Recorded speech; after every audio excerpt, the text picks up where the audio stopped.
Good morning. आज हम अपने शिक्षा निदेशालय राष्ट्रीय राजधानी क्षेत्र दिल्ली द्वारा भेजी जा रही कक्षा 8वीं की हिंदी विषय की कार्यपत्रकों का संग्रह करेंगे। इससे पहले हम 1 से लेकर 18 तक की कार्यपत्रकों का संग्रह कर चुके हैं हमारी वीडियो में। आज हम 19 से लेकर 28 तक की कार्यपत्रकों को एक साथ रखेंगे, उनको संग्रह करेंगे। हम इंडिविजुअली हर एक वर्कशीट को कार्यपत्रों को समझ चुके हैं।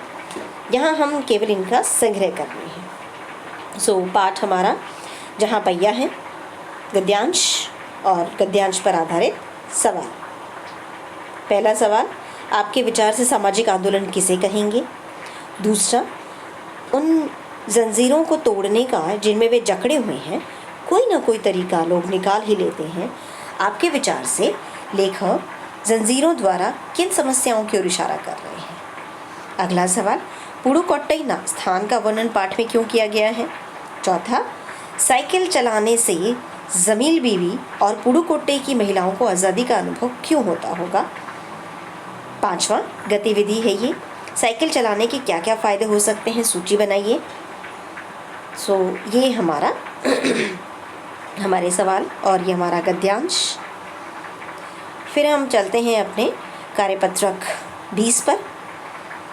विषय हिंदी हमारा और पाठ हमारा बसंत भाग 3 से जहाँ पहिया है, और ये गद्यांश जिसे पढ़कर हमें नीचे पूछे गए प्रश्नों के उत्तर देने हैं।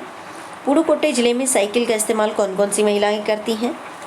अगला सवाल, आपके अनुसार महिलाओं ने साइकिल चलाने और अपनी व्यक्तिगत आज़ादी के बीच एक सीधा संबंध क्या बताया होगा? तीसरा सवाल, पुडुकोट्टई की महिलाओं में साइकिल चलाने से आत्मविश्वास व आत्मनिर्भरता कैसे आए होंगे, कल्पना करके बताइए। चौथा सवाल, ग्रामीण महिलाओं के लिए साइकिल आंदोलन शुरू करने से पहले क्या क्या बाधाएं आई होंगी, सोच कर लिखिए। गतिविधि है 5वां सवाल, यदि पहिया ना होता तो क्या होता, कल्पना करके और या अपने बड़ों से सहायता लेकर बताइए। ये हमारे प्रश्न और ये हमारा गद्यांश। अब हम चलते हैं अपनी वर्कशीट नंबर 21 पर, क्योंकि ये पाठ थोड़ा सा लंबा है।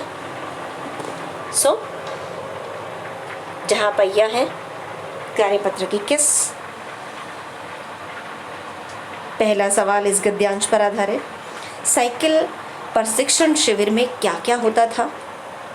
अगला सवाल, जिन महिलाओं को साइकिल चलाने का प्रशिक्षण मिल चुका होता था वे महिलाएं क्या करती थी? अगला सवाल, प्रारंभ में पुरुषों ने इस आंदोलन का विरोध किया, परंतु आर साइकिल्स के मालिक ने इसका समर्थन क्यों किया, कल्पना करके बताइए। चौथा सवाल, साइकिल की बिक्री को किन 2 कारणों से कम करके आंका गया, पढ़कर बताइए इस गद्यांश। 5वां सवाल एक गतिविधि है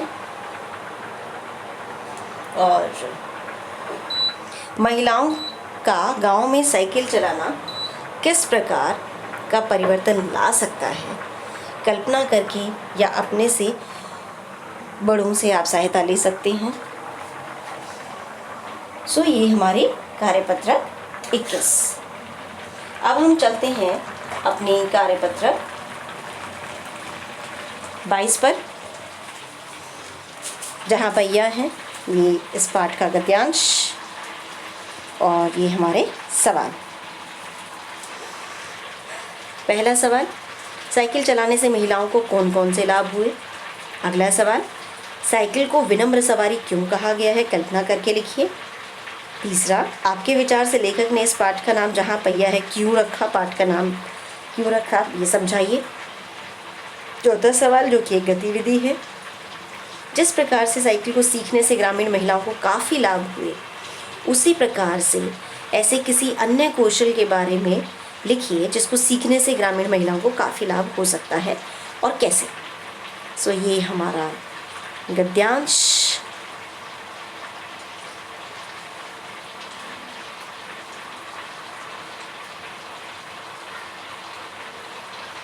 अब चलते हैं हम अपनी वर्कशीट नंबर 23 पर। यहाँ हमारा नया पाठ आरंभ होता है, अकबरी लोटा, और ये गद्यांश और इस पर आधारित सवाल।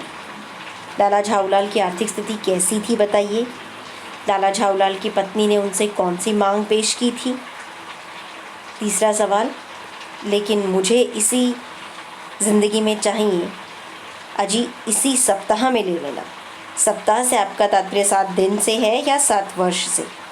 लाला झाऊलाल व उनकी पत्नी के बीच की इस बातचीत से क्या पता चलता है, लिखिए। यह अगली गतिविधि है। चौथा सवाल, 2 मित्रों के बीच क्या बातचीत हो सकती है, बातचीत को संवाद के रूप में लिखने हैं। सो ये हमारा गद्यांश और ये इसके सवाल। अब देखते हैं हम अपनी कार्यपत्रक 24 अकबरी लोटा। ये हमारा गद्यांश, उस पर आधारित सवाल। पहला सवाल, पैसों का इंतजाम न होने पर लाला झाऊलाल को कौन सी चिंता सता रही थी। लाला जी के मित्र पंडित बिलवासी जी ने उनसे क्या वायदा किया। तीसरा, लाला जी ने नौकर को आवाज़ क्यों दी। चौथा गतिविधि है, क्या आपके साथ कभी ऐसा हुआ है जब आप किसी से कोई वायदा करके उसे पूरा कर पाने की स्थिति में ना हो।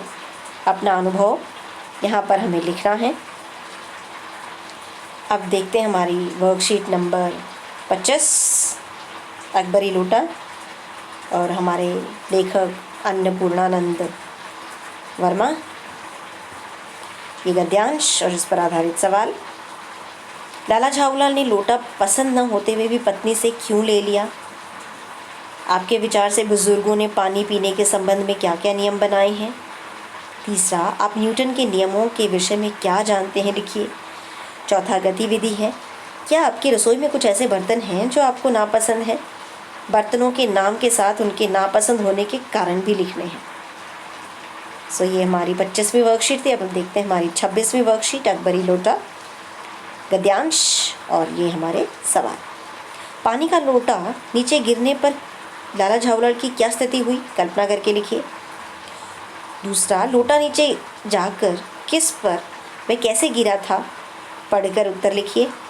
तीसरा सवाल, लाला जी ही लोटे के मालिक हैं, ये जानकर अंग्रेज़ ने क्या किया। चौथा सवाल, दिए गए गद्यांश में से कोई 3 मुहावरे छांट कर लिखिए और उनके अर्थ लिखकर वाक्य भी बनाइए। पांचवा सवाल, गतिविधि है, यदि आप अंग्रेज़ के स्थान पर होते और आप पर लोटा गिरा होता तो आप क्या करते, कल्पना करके लिखिए। हमारी 26वीं वर्कशीट। अब देखते हैं 27वीं वर्कशीट अकबरी लोटा गद्यांश और ये सवाल गद्यांश पर आधारित। बिलवासी जी ने अंग्रेज़ के सामने लाला झाऊलाल को पहचानने से इनकार क्यों कर दिया, अनुमान लगाकर लिखिए। दूसरा सवाल, बिलवासी जी क्या वास्तव में वो लोटा खरीदना चाह रहे थे। अपने उत्तर के पक्ष में कारण भी लिखने हैं। बिलवासी जी ने लोटे के संबंध में क्या कहानी सुनाई, ये प्रश्न नंबर 3 है। प्रश्न नंबर 4 एक गतिविधि है। आप जब भी अपने घर पर या कक्षा की किसी पुरानी वस्तु के बारे में ऐसी ही कोई मज़ेदार कहानी बनाकर लिख सकते हैं। सो वो लिखनी हमें यहाँ पर। अब देखते हैं अपनी वर्कशीट नंबर 28 जो कि 31/12/2020 को आई है हमारे लिए। अकबरी लोटा गद्यांश और ये इसके सवाल। अंग्रेज़ वह लोटा क्यों खरीदना चाहता था, प्रश्न नंबर 1। प्रश्न नंबर 2, बिलवासी जी को लोटा खरीदना नहीं था, फिर भी वे अंग्रेज़ से मोलभाव क्यों कर रहे थे, अनुमान लगाकर लिखिए। तीसरा, मेजर डगलस कौन थे। चौथा सवाल, गतिविधि है, क्या होता यदि अंग्रेज़ को ऐतिहासिक वस्तुओं को खरीदने का शौक़ ना होता, कल्पना करके लिखिए। सो ये हमारी 19 से लेकर 28 तक की वर्कशीट कार्यपत्रक और यह हमारा संग्रह हमारे बहुत काम आएगा। सो थैंक यू, धन्यवाद।